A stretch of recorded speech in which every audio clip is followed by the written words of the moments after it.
Hello students, welcome! Bem-vindos à nossa aula de língua inglesa. Eu sou o professor Ademir Ribeiro e vou ficar com vocês ao longo dessa aula. Por falar em aula, vamos ver o nosso objeto de conhecimento? Então, nosso objeto de conhecimento, funções e uso da língua inglesa em sala de aula, Classroom Language. E o nosso detalhamento, né? Lembrando que a nossa aula, né, de número 8, ela tem o detalhamento que é esse aqui, ó. Expressões voltadas para solucionar dúvidas e esclarecimentos. Qual o significado de X, que em inglês é X? Repita, por favor, como se diz X, né? Aquilo que eu quero me referir em inglês. Eu tenho uma dúvida. Você pode repetir, por favor? Entre outros. Vamos iniciar nossa aula de hoje?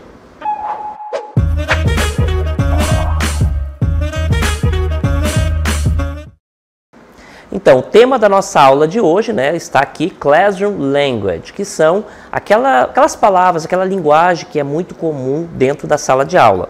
Então, muita atenção que nós temos várias palavrinhas novas para enriquecer o vocabulário de vocês. Vamos começar por essa aqui, ó, Classroom. A palavrinha Classroom quer dizer sala de aula. E é uma palavra composta em língua inglesa. Eu tenho class, que é aula, né, de modo geral, e room, que é sala, que é um espaço determinado, certo? Então, Classroom, eu vou ter sala de aula. E language é a língua, aquela linguagem, né, que nós utilizamos dentro de sala de aula, certo? Vamos falar então desse assunto que são todos aqueles elementos, aquelas palavras, né, aqueles comandos que nós temos em língua inglesa. Vamos começar com isso aqui, olha só. What does this mean? O que isso significa? What does this mean? O que isso significa? Né? Qual é o significado disso? Então, pense naquele contexto onde o professor está explicando alguma coisa e você não compreendeu completamente, você vai fazer essa pergunta. What does this mean? O que isso significa? O que isso quer dizer? Especialmente quando a gente está falando, né, numa outra língua, no caso a língua inglesa. É uma pergunta bastante comum. O que isso significa? Né? Qual é o contexto em que essa palavra aqui ou esse conteúdo se encaixa, certo? What does this mean? O que isso significa? E a nossa outra pergunta é How do you say that in English? Como você diz isso? Como se fala isso em inglês? Repitam comigo. How do you say that in English? Como eu digo isso em inglês? A palavrinha that, ela é comumente utilizada no sentido de aquilo, aquele, para apontar algo distante do falante. No entanto, dentro desse contexto, ele vai ser traduzido como isso. How do you say that in English? Como você diz isso? Como você fala isso em inglês? Tá certo? Então, duas perguntinhas aí que nós utilizamos dentro de sala de aula. Não vai parar por aqui, tá? Nós temos outras perguntinhas, outras formas de se falar em língua inglesa, de se comunicar. A dica que a gente dá é mantenham-se em contato, façam uso dessas expressões. What does this mean? O que isso significa? Qual o significado? E aqui, how do you say that in English? Como você fala isso em inglês? Se você quer falar sobre um outro idioma, basta substituir a palavrinha English por uma outra, né, por um outro idioma, e assim você modifica ali o país, a língua ao qual você está se referindo, tá certo? How do you say that in English? Como você fala isso em inglês? Agora eu vou mostrar para vocês umas formas de dizer eu não entendi em língua inglesa, que é ways of saying that you did not understand or have a question. O que eu estou falando aqui, ó? Jeitos, formas de dizer que eu não entendi ou que eu ainda tenho uma dúvida, tenho uma pergunta em inglês, tá certo? Ways of saying that you did not understand or have a question. Formas de falar aquilo que você não entendeu ou então que você ainda tem uma dúvida acerca de determinado conteúdo.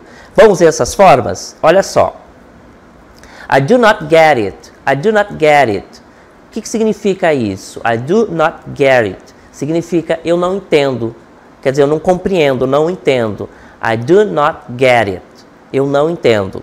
Ele difere dessa aqui somente no tempo verbal. Olha só essa outra aqui, ó. I didn't get it. Eu não entendi. Na primeira, I do not get it. Eu não entendo. A segunda, eu não entendi. I didn't get it. Então, repitam aí. I didn't get it. Eu não entendi. Eu não compreendi o que foi falado. Tá certo? Então, são algumas formas a gente dizer que não entendeu determinado assunto em inglês. Mas tem mais. Vamos lá, o próximo. I'm not following. I'm not following. Eu não estou seguindo, não estou acompanhando. Quer dizer, eu perdi algo importante, não estou conseguindo acompanhar. I'm not following. Eu não estou entendendo, não estou acompanhando. Todas elas, gente, eu posso utilizar sempre no sentido de eu não estou entendendo. Qualquer uma delas eu posso utilizar dentro desse contexto. O que difere é a tradução delas que vai mudar ali brevemente ou muito ligeiramente a tradução. Mas, de modo geral, ambos são utilizados para dizer que você não entendeu aquilo que está sendo ensinado ou passado. Continuando, mais uma aqui, ó. What is that? Essa pergunta é mais de, gente, o que ele está falando? Né? Eu não entendi, do que ele está falando? É uma pergunta, então, assim, mais escrachada para saber, de fato, o que está acontecendo quando você está muito perdido no assunto. Você vai utilizar, what is that? Do que ele está falando? Né? Do que eu estou falando, então? What is that? Do que eu estou falando? Tá certo? Então, I do not get it. I do not get it. É uma forma de dizer, né? Que significa eu não entendo. Aí eu tenho, I didn't get it. Eu não entendi. I'm not following. Eu não estou seguindo, eu não estou acompanhando. Ou então, what is that? What is that?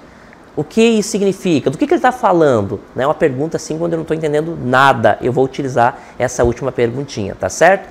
Todas essas perguntas eu sempre vou utilizar nesse contexto de que você não está entendendo, mas você quer entender, você quer tirar a sua dúvida, tá certo? I do not get it. I didn't get it. I'm not following. What's that? What is that? O que é isso? Do que você está falando? São algumas das formas. Tem outras, mas essa aqui, gente, é o que nós mais utilizamos, tá? Eu dificilmente utilizo a palavrinha understand, que tem o significado de entender, né? A tradução dele é entender, é o verbo entender, só que eu dificilmente utilizo para dizer assim, eu não entendi. Você vai utilizar uma dessas formas mais comumente, tá? O understand, quando eu utilizo no sentido de não entender, ou de entender, né, positivamente, eu vou utilizar sempre no sentido de ser complacente, quer dizer assim, eu entendo. Então, né, ter aquela compaixão ali, né, ser empático com aquilo que eu estou ouvindo, tá certo? É mais nesse sentido que nós utilizamos a palavrinha understand, o verbo understand, que a tradução é entender. Só que ele é utilizado mais nesse contexto de empatia, enquanto que essas aqui eu vou utilizar para falar de algo que de fato eu não estou entendendo, ok? Tem mais ainda, olha só. Come again, de novo, volta, de novo, né? A tradução seria essa, de novo. Eu não peguei, eu não entendi, de novo, volta. Come again, né? A tradução é volta de novo. É uma tradução que fica ruim na língua portuguesa, né? Não é uma tradução correta, por isso que a gente tem que tomar cuidado com a tradução literal, porque a gente acaba formando aí uns monstros na hora de traduzir. A gente precisa fazer sempre adequação, essa é uma dica importante. Come again quer dizer de novo, repita, de novo. É como se fosse repita, eu não entendi, volta. Tá certo? Uma outra aqui, ó. Pardon, quer dizer, perdão, né? Você está pedindo atenção, né? Dá um tempo, vou tirar a minha dúvida, tá? É como se você estivesse dizendo, segura aí, tá bom? Outra forma de falar também, né? Para dizer que você não entendeu, é a seguinte, olha só. Sorry, I didn't get that. Eu não peguei, desculpa, eu não peguei, eu não consegui acompanhar. I didn't get that. I didn't catch that. Eu não consegui pegar, não consegui acompanhar. É uma forma que eu vou utilizar, então, para dizer que você não está entendendo, não está acompanhando, tá certo? Mas tem mais uma, olha só. Voltando ali, ó. Can you clarify that for me? Pode esclarecer isso para mim? Aqui já é uma forma diferenciada, né? Ficou um pouquinho de dúvida, então você vai dizer assim, can you clarify that for me? Você pode esclarecer isso para mim?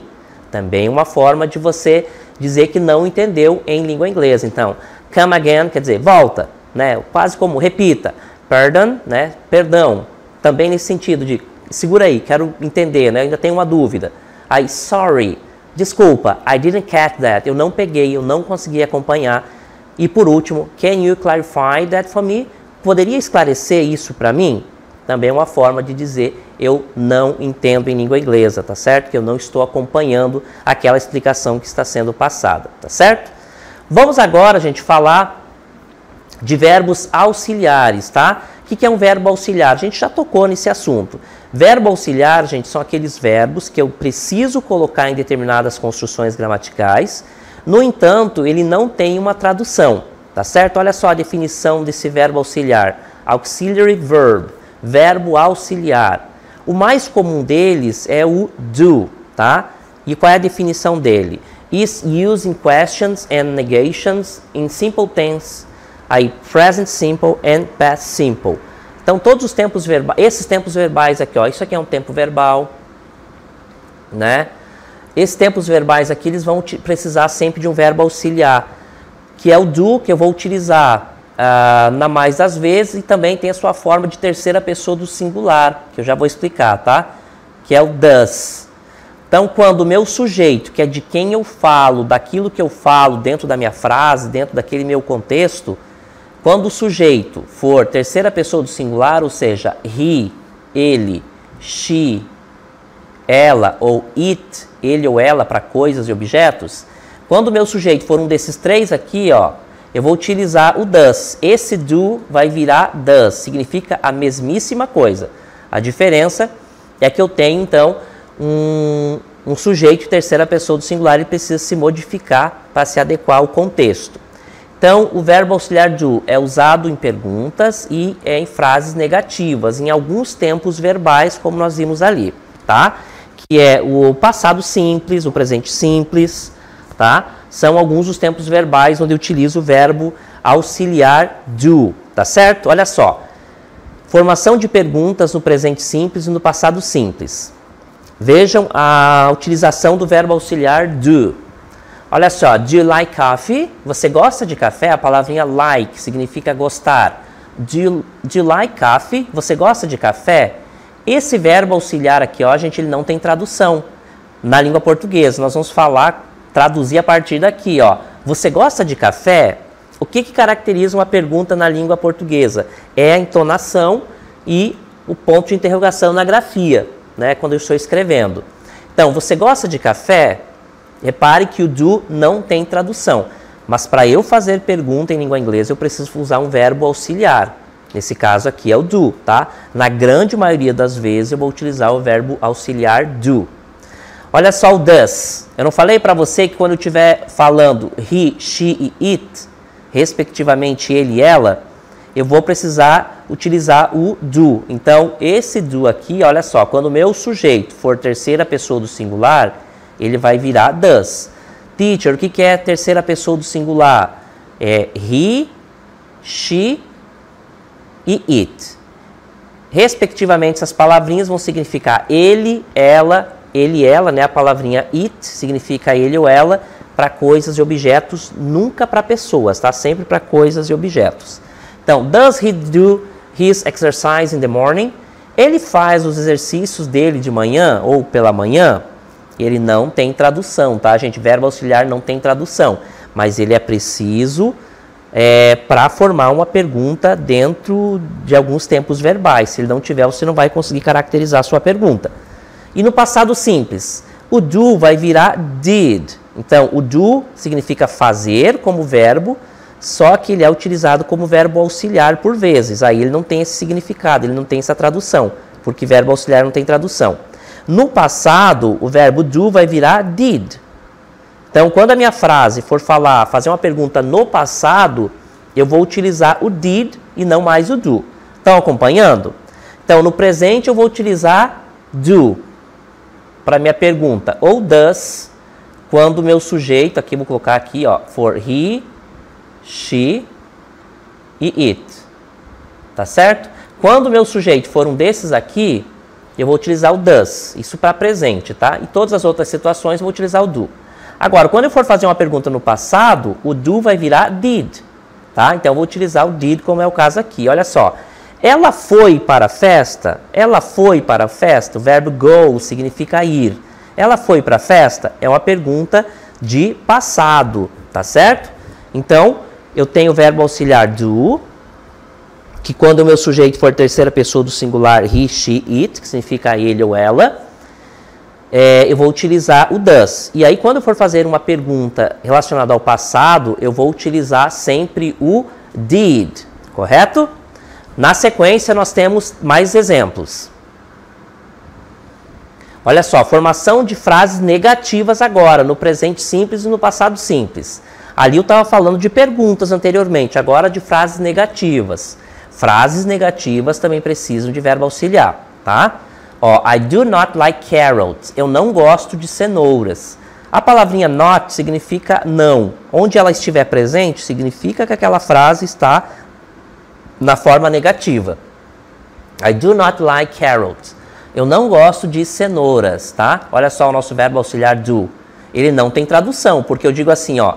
Eu não gosto de cenouras, certo? Repare que ele não tem tradução. Mas, para caracterizar a minha frase negativa aqui, eu preciso do verbo auxiliar do.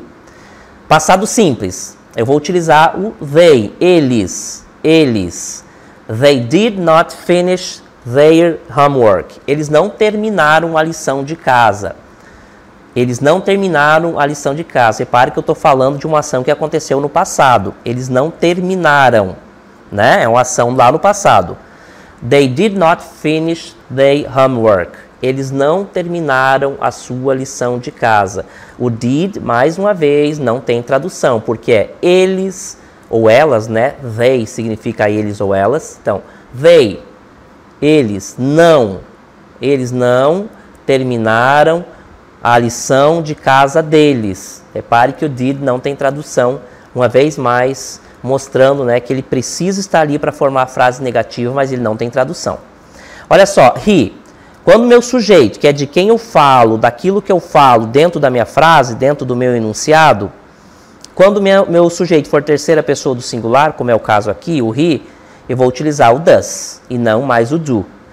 He does not do his best at work. Ele não faz o seu melhor, né, o melhor dele no trabalho. Também não tem tradução, mas ele precisa aqui para estar formando a frase. Ó. Ele não faz o trabalho, ou o seu melhor no trabalho. Ele não dá o seu melhor no trabalho, ele não faz o seu melhor no trabalho, tá certo? Então, é um exemplo aí que caracteriza a utilização do verbo auxiliar e ele não tem tradução, tá certo, gente? Então, o que a gente precisa memorizar até aqui? O que a gente precisa memorizar é que nas frases negativas e afirmativas eu vou precisar sempre de um verbo auxiliar, tá certo? Eu sempre vou precisar de um verbo auxiliar nas frases negativas e interrogativas. Entenderam até aqui? Agora a gente vai falar então em que situações eu utilizo. Olha só, perguntas em língua inglesa eu preciso de verbos auxiliares, certo? Eu sempre vou utilizar um verbo auxiliar nas minhas perguntas em língua inglesa. E ele sempre vem no começo. Eu sempre vou iniciar minha pergunta com o verbo auxiliar. Memorizem isso. Outra situação, frases negativas é comum exigir também verbo auxiliar. Na mais das vezes esse verbo é o do ou o does. Quando que eu utilizo o does? Quando o meu sujeito for he, ele, she, ela ou it, que significa ele ou ela para coisas e objetos, tá certo? Se for qualquer outro tipo de sujeito, eu, nós, vós, qualquer outro tipo de sujeito é o do, ok? Mas se eu for fazer uma pergunta lá sobre o passado, ou então falar algo negativo em relação ao passado, eu vou utilizar o verbo auxiliar did, tá certo? O do vai virar did quando a minha frase for do passado, seja ela na forma negativa ou interrogativa, certo? Frases começam com o verbo auxiliar. Nós temos, na mais das vezes, a utilização do verbo do, que significa fazer também, né? Ele é um verbo também de ação, mas ele é também um verbo auxiliar. Quando ele estiver nas frases interrogativas e também nas frases negativas, ele é verbo auxiliar. E como verbo auxiliar, ele não tem tradução, tá certo? Mas ele precisa estar ali para formar, de fato, tanto a pergunta quanto a frase negativa, certo? Pois bem, nós já falamos, então, que perguntas começam sempre com verbo auxiliar. Agora eu vou mostrar para vocês uma pergunta, só que com resposta curta. Eu já comentei, né, eu deixo bem claro que respostas curtas dentro do idioma, dentro da língua inglesa, são aceitas, elas existem e tudo mais. Só que há contextos onde a minha resposta de forma curta e objetiva demais, ela passa uma ideia de que você quer encerrar logo o diálogo. Então você vai parecer um pouco grosseiro, pode ser que passe essa informação para o seu interlocutor. Na dúvida, evite dar respostas secas como yes or no, sim e não. Elas existem, podem ser utilizadas, mas sempre corre o risco de você parecer um pouco grosseiro com relação ao seu interlocutor. Uma boa dica para dar uma resposta curta, mas porém educada, é repetir o verbo auxiliar que você utilizou na pergunta. Eu vou te mostrar agora. Olha só a nossa pergunta. Do you like ice cream? Do you like ice cream? Você gosta de sorvete? A palavrinha ice cream, anotem aí, significa sorvete. Like é gostar. Do you like ice cream? Repare que o do não tem tradução. A minha pergunta é, você gosta, né, de sorvete? O do não tem tradução, mas ele precisa estar ali. Olha só a resposta curta, porém correta. Yes, I do. Sim, eu gosto. Ou então a frase negativa. No, I don't. Que significa, não, eu não gosto. Tá? É uma resposta curta, porém educada. Outro exemplo, olha só. Does. Olha só o he aqui, ó. Por que que eu não vou utilizar o do? Porque o meu sujeito é he. Então eu vou utilizar o does. Does he like coffee? Ele gosta de café? Ele também não tem tradução. Ele gosta de café? A resposta curta. Yes, he does. Sim, ele gosta. No, he doesn't ou does not. Não, ele não gosta. Também uma resposta curta e educada. Agora uma pergunta relacionada ao passado. Did he finish his homework? Aliás, did he finish his work? Sorry. Ele terminou o seu trabalho? Olha só, o did sendo utilizado porque eu perguntei se ele terminou, lá sobre o passado, né? Ele terminou o trabalho dele? A resposta curta. Yes, he did. Sim, ele terminou. No, he didn't. Não, ele não terminou. Did he finish his work? Ele terminou o trabalho dele? Yes, he did. Sim, ele terminou. No, he didn't. Or no, he did not. Não, ele não terminou. Tá certo? Então, repare que ao utilizar o verbo auxiliar na minha resposta, seja da forma afirmativa ou negativa, eu deixo a minha resposta curta, porém de uma forma educada. Não vou correr o risco do meu interlocutor entender, né, que eu estou encerrando ali o diálogo de forma abrupta. Isso é muito importante. Então, na dúvida, fale yes or no, se a sua resposta for positiva ou negativa, mas não esqueça de repetir o verbo auxiliar. A pergunta é sempre para você, então você vai repetir, né, em primeira pessoa. Yes, I do. No, I don't. Tá certo? Então, repita sempre o verbo auxiliar e assim você vai passar uma informação de que você está sendo educado, está dando uma resposta curta, porém de forma bem completa. Eu tenho uma animação que eu vou mostrar para vocês agora sobre os temas, né, sobre relações de sala de aula, e aí depois a gente vai explorar com um pouquinho mais de atenção. Acompanhe.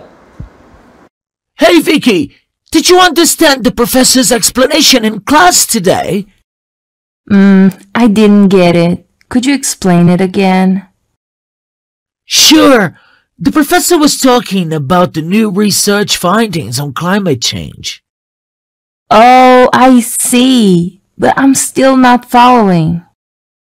He mentioned the study predicts more extreme weather patterns in the next decade. Oh, now I get it. Thanks for explaining, Bruno.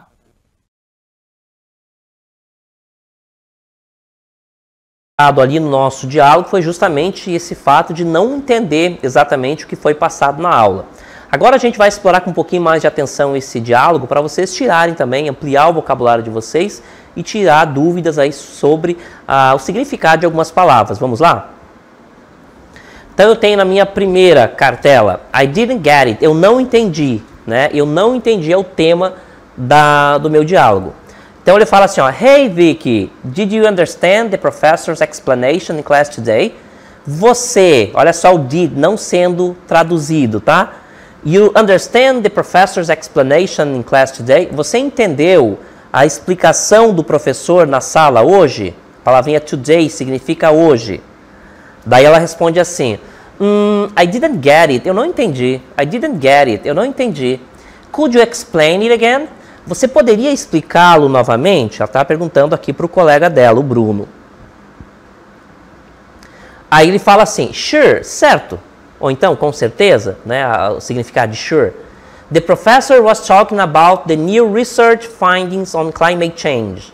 O professor estava falando sobre a nova pesquisa, new research findings, quer dizer, os achados, né, das pesquisas sobre mudança climática. On climate change. Sure, the professor was talking about the new research findings on climate change. Certo, o professor estava falando sobre as novas pesquisas, os novos achados acerca das mudanças climáticas. E aí ela fala, oh, I see. Ah, sim, eu entendo, quer dizer, eu entendo, agora eu vi, agora eu compreendi. But I still not following, porém eu não estou acompanhando ainda, né? Oh, I see, ah, eu entendo, porém eu continuo não compreendendo como um todo, não estou seguindo toda a ideia. E aí ele fala, he mentioned that the studies predicts more extreme weather patterns in the next decade. O que ele está falando aqui? Ele falando sobre o professor. Ele mencionou que os estudos prevêem, né, mais climas ou temperaturas, nesse caso aqui, climas, padrões climáticos extremos, extreme weather patterns, quer dizer, padrões climáticos extremos na próxima década, in the next decade. He mentioned that the studies predicts more extreme weather patterns in the next decade.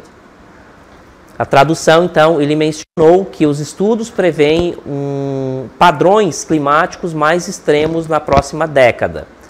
Oh, now I get it. Agora eu entendi. Now I get it.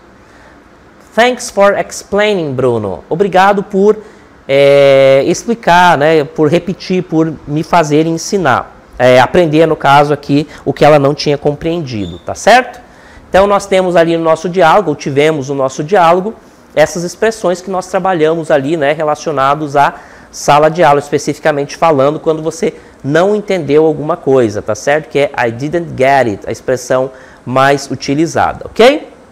Bem, nós vimos também ao longo dessas cartelas, enfim, dessas palavras, algumas situações onde as palavras apareceram com o R seguido de um S, né, o acentozinho ali, que é o apóstrofe, mais o S.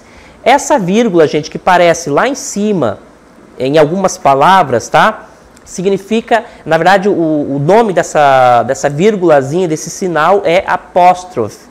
O apóstrofe nós utilizamos em duas situações, para indicar abreviação de palavra, normalmente nas frases negativas nós temos a forma abreviada, ou então para indicar posse de alguma coisa, como é o exemplo aqui, ó, professors. Então, a presença lá do finalzinho do S, antecedido ali do apóstrofe, indica a posse, que esse professor possui alguma coisa. Então, nessa frase aqui, com o apóstrofo seguido S, estou dizendo do professor, ou seja, algo que pertence ao professor, tá certo? Então, o apóstrofo em língua inglesa significa, né, tem duas traduções possíveis, tá? Primeira, utilizações possíveis para indicar abreviação de palavra, e a segunda para indicar posse, como é o caso aqui, tá certo? Quando é na forma negativa, olha só, fica bem óbvio, tem a presença do not, ou então essa forma aqui, ó, N, apóstrofe mais T. Isso é a forma abreviada de not, tá certo? Então, nas formas negativas é muito comum estar presente ali o uso do apóstrofo indicando a abreviação de palavra, como é o caso aqui também, só que não na forma negativa, né? Eu estou falando aqui I am, né? Eu sou, eu estou. Eu tenho a forma abreviada I'm, ok? Didn't é a forma abreviada de did not. E professors aqui, quando eu tenho um nome e aí o apóstrofe mais o S indica que aquele nome possui algo, está indicando que ele possui algo. Como é o caso aqui, a tradução literal seria do professor, tá certo? Agora eu vou mostrar para vocês uma lista de novas palavras que nós vimos ao longo da nossa aula. Vamos dar uma olhadinha? Então, new vocabulary, novo vocabulário. A palavrinha understand significa entender. É o verbo entender. Só que não é entender só no sentido de compreender algo, mas no sentido de ser empático. Ele é mais utilizado nesse sentido, tá? Today, hoje. Aí nós temos again, de novo ou novamente. Vou colocar novamente, mas é de novo também nesse sentido. Sure, quer dizer certo, com certeza. Still, ainda. A palavrinha weather quer dizer temperatura ou clima, no sentido mais de clima, tá? Pattern significa padrão ou padrões, aqui tem S. S também indica plural na língua inglesa. padrões, tá? Now significa agora. Então eu tenho understand, entender, today, hoje, again, novamente ou de novo, sure, certo, still, ainda, weather, clima, patterns significa padrões, ou pattern, padrão, patterns, padrões. E nós temos now, que é agora, tá certo, gente? Então, com esse novo vocabulário aqui que nós acabamos de ver, nós encerramos a nossa aula. Eu espero que você tenha aproveitado e ampliado aí o vocabulário de vocês.